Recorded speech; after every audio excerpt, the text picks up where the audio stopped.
Assalamualaikum, sedang dapat hadir kembali bersama topik menarik seputar dunia energi.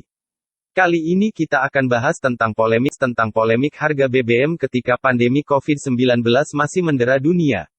Akibat dari berkurangnya mobilitas ekonomi dan bisnis dalam skala global, harga minyak bumi dipaksa terjun bebas.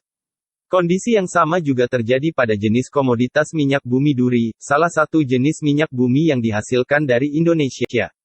Pada posisi awal Maret tahun 2020 lalu, minyak duri masih diperdagangkan di kisaran harga $60 Amerika Serikat per barel. Berselang 6 hari kemudian, tertekan menjadi $44 Amerika Serikat 15 sen per barel. Terjadi penurunan harga sebesar 26,8% hanya dalam kurun waktu 1 minggu. Harga terendah tercatat pada tanggal 22 April tahun 2020, turun hingga 61,7% jika dibandingkan dengan harga tanggal 3 Maret menjadi $23 Amerika Serikat 11 sen per barel. Perbaikan harga terjadi setelah tanggal tersebut, perlahan-lahan harga minyak duri sedikit demi sedikit kembali merangkak naik. Walaupun belum dapat kembali ke harga sebelum pandemi mendera, pada tanggal 29 Mei harga minyak duri naik 70% dibandingkan harga tanggal 22 April menjadi $39 Amerika Serikat 28 sen per barel.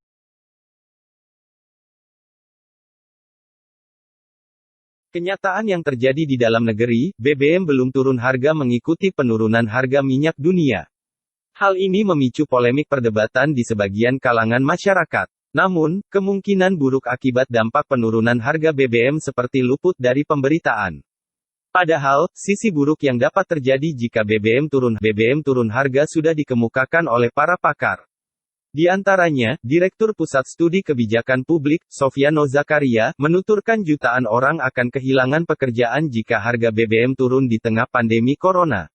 Karena di tengah harga minyak dunia yang belum menentu saat ini, ada persyaratan penting yang harus dipenuhi agar harga BBM bisa turun. Pertama, kegiatan eksplorasi hulu dan industri hilir pengolahan minyak mentah dalam negeri harus ditutup semuanya. Kedua, Pertamina sementara tak lagi membeli produksi hulu migas nasional. Dan yang ketiga, mengalihkan seluruh penghematan dari langkah pertama dan kedua tersebut untuk pemenuhan BBM dalam negeri, dilakukan melalui impor 100% BBM ketika harga sedang murah. Konsekuensinya, jutaan pekerja hulu dan hilir migas akan terancam PHK. Di sisi lain, penurunan harga BBM diyakini tidak akan memberi banyak manfaat bagi masyarakat. Pasalnya, pola kerja di rumah atau working from home di saat pandemi COVID-19 membuat masyarakat lebih banyak diam rumah ketimbang melakukan perjalanan dengan kendaraan bermotor.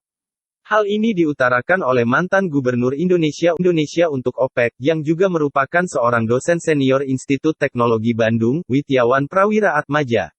Beliau menilai penurunan harga BBM saat ini tidak akan berpengaruh terhadap deflasi karena permintaan BBM di kota-kota besar pun menurun drastis. Untuk Provinsi DKI Jakarta terjadi penurunan sebesar 59%, Bandung turun 57%, dan Makassar 53%. Secara rata-rata nasional, permintaan BBM dalam negeri mengalami penurunan di atas 40%. Akan tetapi kondisi inflasi berpotensi timbul jika pemerintah kembali menaikkan harga BBM saat harga minyak berbalik naik. Kesimpulannya, rantai suplai bisnis penyediaan BBM dalam negeri selama kondisi harga minyak yang berfluktuasi telah memukul keuangan Pertamina, selaku BUMN penyalur BBM di Indonesia. Dari sisi hilir, penurunan harga minyak bisa menguntungkan perusahaan.